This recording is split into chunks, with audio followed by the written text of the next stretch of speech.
अस्सलाम वालेकुम नाजरीन, उम्मीद और दुआ करता हूं कि आप लोग जहां जहां पर होंगे खैर आफियत से होंगे। नाज़रीन, अगर आपको याद हो 8 फरवरी के इलेक्शन से कुछ देर पहले जब मियां मोहम्मद नवाज शरीफ साहब मुस्लिम लीग नून के जो कायद हैं, जब उनकी वापसी हुई थी, वतन वापसी हुई थी, तो क्या क्या नारे लगाए गए थे और कैसे कहा गया था कि जो नवाज शरीफ साहब आएंगे और छा जाएंगे और 2/3 मेजोरिटी नून लीग की पक्की, और वो जब इलेक्शन कैंपेन में लीड करेंगे तो देखेंगे क्या का क्या हो जाएगा। और फिर इश्तिहार भी चले, पेड इश्तिहार भी चले, हेडलाइनें बनी कि मुल्क को नवाज दो, मतलब नवाज शरीफ दो वजीर आजम। आज इलेक्शन से एक दिन पहले के इश्तिहार चले। 8 फरवरी को नून लीग के साथ क्या हुआ हम सब ने देखा। शहबाज शरीफ साहब कैसे वजीर आजम बने हमने देखा। नवाज शरीफ साहब कैसे सिर्फ एक सीट के ऊपर बने हुए MNA, जो कि कॉन्ट्रोवर्शियल मोस्ट सीट्स में है, लोग आज भी क्लेम करते हैं, और जो उनके ऑडिट किए हैं पतन ने, उन रिपोर्ट्स को देखें तो आज भी नवाज शरीफ साहब की अपनी सीट बहुत ज़्यादा मशकूक है।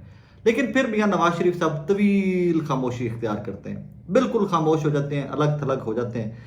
कभी सहाफ़ी कहते हैं कि जी वो डिप्रेशन का शिकार है, कभी वो कहते हैं कि उनके बहुत ज़्यादा दोस्त नहीं है, कभी वो कहते हैं कि मुल्क की मौजूदा सूरत हाल से वो बड़े डिसअपॉइंटेड हैं, कभी वो सहाफ़ी हजरात अखबार देते हैं, खबरें देते हैं और अखबारों में छापते हैं कि मियां नवाज शरीफ साहब जो है वो मरीम नवाज साहिबा को रहनुमाई सिर्फ करेंगे, पंजाब में उनको लीड करेंगे, पंजाब में उनको गाइड करेंगे गुड गवर्नेंस के ऊपर and all that. At once बैठे बिठाए इमरान खान साहब एक दिन जेल में बैठे होते हैं और वो सहाफ़ियों से बात करते हुए जिक्र करते हैं कि बहुत जल्दी मियां मोहम्मद नवाज शरीफ साहब पाकिस्तान से चले जाएंगे, वो बरतानिया वापस चले जाएंगे। अब ये बात तो तय है ना कि नुसरत जावेद साहब हो जाए या बहुत सारे सीनियर सहाफ़ी जो हैं वो इस चीज़ को, बात को, इसका इदराक है, इसको मानते हैं कि इमरान खान साहब जेल के अंदर बैठे हुए बहुत बाखबर है। वो बाहर के सियासतदान सहाफ़ियों से कहीं ज़्यादा बाखबर है, जिनका काम सारा दिन खबरों की खोज है हमारा, कि सुबह से शाम तक फ़ोन, लोगों से राब्ते, आगे पीछे भागना हमसे। और वो सियासतदान के जो खुद प्लानिंग का हिस्सा होते हैं किसी भी, उस प्लानिंग के इदराक रखने वाले लोगों से भी कहीं ज़्यादा बाखबर इमरान खान साहब। इमरान खान साहब ने एक खबर चंद दिन पहले दी कि मियां नवाज शरीफ साहब बहुत जल्दी बरतानिया वापस चले जाएंगे। आज वो खबर ब्रेक होती है, आज वो खबर टेलीविजन की जिनत बनती है, और डिजिटल मीडिया के ऊपर जहां तक नजर पड़ेगी आपकी ये खबर अंडर डिस्कशन है कि नवाज शरीफ साहब अगले महीने सितंबर के सेकंड वीक, एंड वीक या अक्टूबर में बरतानिया जाएंगे। बज़ाहिर तो कहा जा रहा है कि जनाबे वाला वो इलाज के लिए जाएंगे, उनके डॉक्टर्स वहां पर हैं, इलाज मुआवजा करवाएंगे, एवरीथिंग ठीक है, फेयर इनफ, उनका हक है, जाना भी चाहिए उनको। लेकिन जिस मुल्क का वजीर आजम उनका भाई हो, जिस जमात के वो कायद हैं, उस जमात के सरबराह को एट वंस लंदन जाने के क्या ख्याल आ गया। उनकी साहबजादी, उनकी बेटी मरियम नवाज साहिबा वज़ीर आला पंजाब है। टेम्परेचर पॉलिटिकल बढ़ता जा रहा है, मौसम वैसे तो ठंड आ रही है, लेकिन बढ़ता हुआ टेम्परेचर जो है, जिस तरह आहिस्ता आहिस्ता आहिस्ता सियासी गर्मी बढ़ती जा रही है और जंग शिद्दत इख्तियार करती जा रही है, उसमें तो नवाज शरीफ साहब को तो फ्रंट से लीड करना चाहिए था। उनको तो बिल्कुल फ्रंट फुट पे आके लीड करना चाहिए था कि जनाब नहीं, मैं हूं अभी, मुस्लिम लीग नून भी संभालूंगा, हुकूमत भी संभालूंगा, सबको गाइड करूंगा, ब्ला ब्ला ब्ला। इसके ऊपर आपको याद होगा कि एक वो तबका है मुस्लिम लीग के अंदर से, एक ग्रुप है, जवेद लतीफ साहब हो जाए या इस तरह के बहुत सारे लोग हैं जो आज भी बड़े नाला हैं कि मियां नवाज शरीफ साहब का रास्ता रोका गया। अब किसने रास्ता रोका, ये सवाल क्या निशान है। दूसरा सवाल आज का सबसे अहम यह है कि इमरान खान साहब को जेल में बैठे हुए कैसे पता था कि नवाज शरीफ साहब पाकिस्तान से जा रहे हैं। तीसरा सवाल यह है कि नवाज शरीफ साहब इतने खामोश क्यों हैं। चौथा सवाल यह है कि इसके ऊपर उनकी पार्टी कोई भी क्लियर पोजीशन क्यों नहीं लेती। पांचवा सवाल यह है कि जब अभी रिसेंट इस्टेब्लिशमेंट से रवाबित का जिक्र होता है, जेल के अंदर इमरान खान साहब से सवाल होता है, तो वो कहते हैं इसका जवाब रहने दीजिए, इसके ऊपर बात नहीं करते।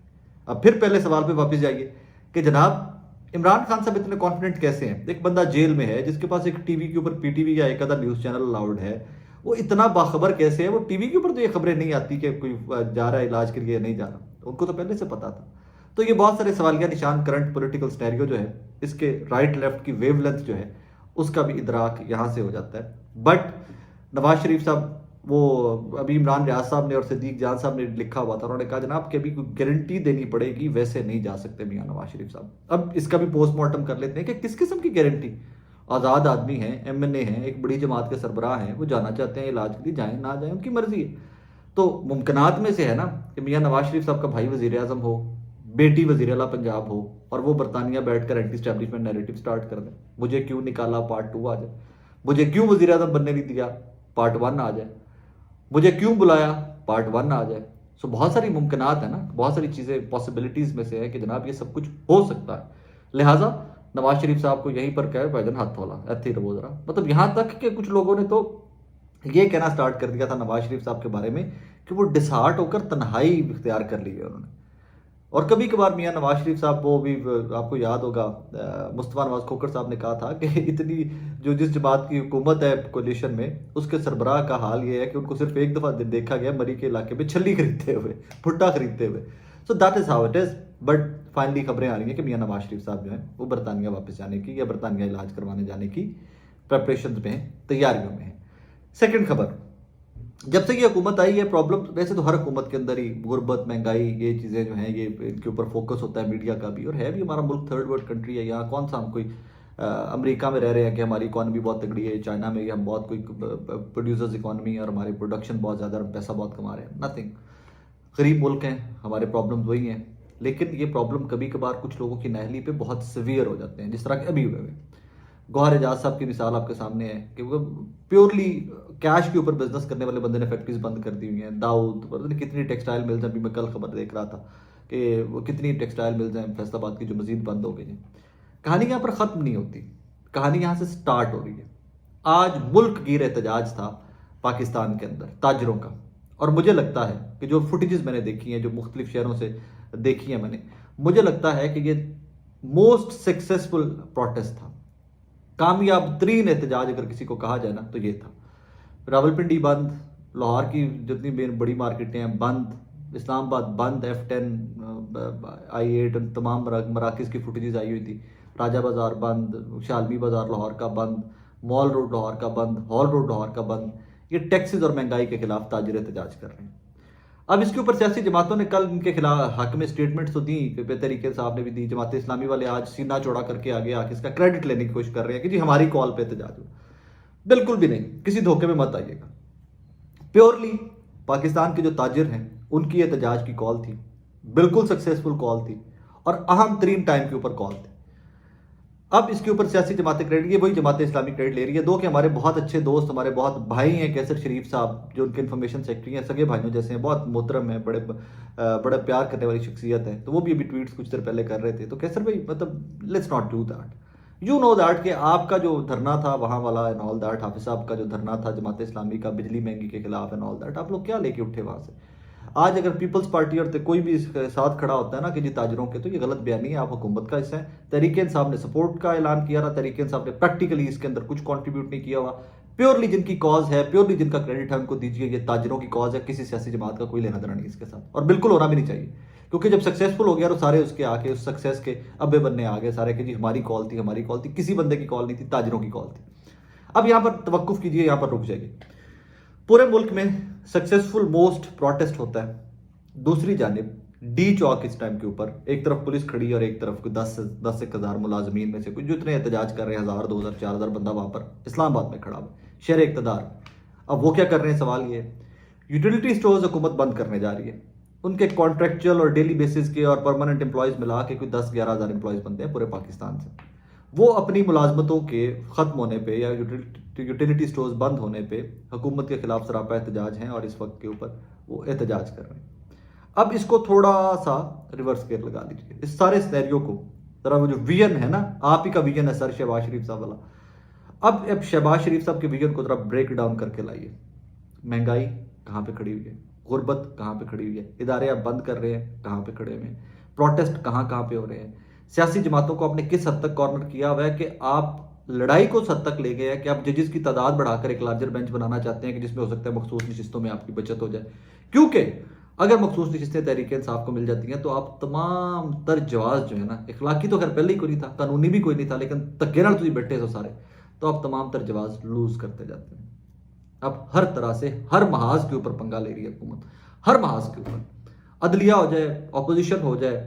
और फिर ये बदकिस्मती की बात है, लेट्स बी ऑनेस्ट, इसमें कोई बईद नहीं होनी चाहिए कि कभी भी पाकिस्तान के अंदर जमहूरियत इस कदर तगड़ी हुई थी कि यहाँ पर इशू बेस्ड पॉलिटिक्स होती रही है।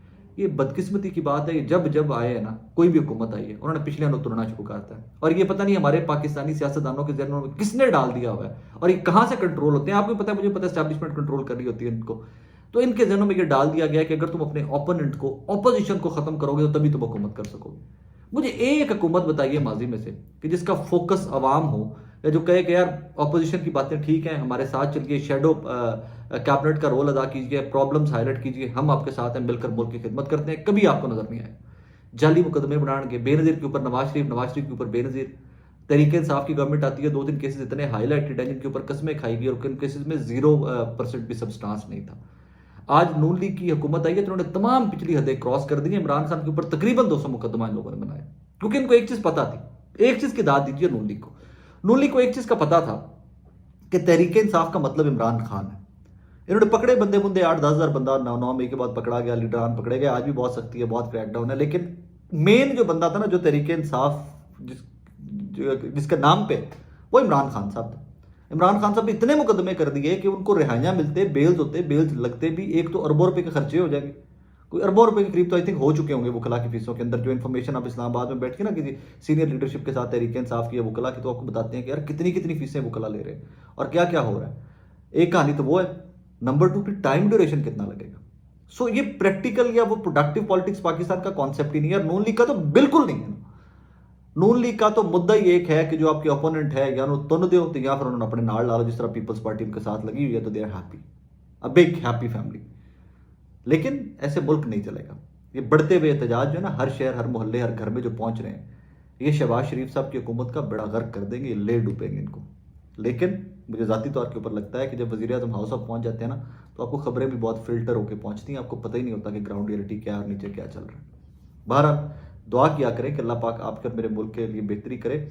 डे बाय डे होता था ना पहले कि हर गुजरते दिन लोग कहते थे कि हालात ख़राब हो रहे हैं, हर गुजरते सेकंड हालात ख़राब हो रहे हैं, और इसका इदराक हुक्मरानों को नहीं है। और अगर है तो I'm sorry to use this word, मैं माजरत के साथ के लफ्ज़ इस्तेमाल कर रहा हूँ, बहुत ढीठ लोग हैं कि जिनको इदराक भी है कि आपका और मेरा मुल्क 24-25 करोड़ की आबादी कहाँ पर खड़ी हुई है, लेकिन आज भी कोई बंदा इस पे इससे आगे बात करने के लिए, बैठ कर बात करने के लिए, वे आउट निकालने के लिए, इकॉनमी संभालने के लिए तैयार नहीं।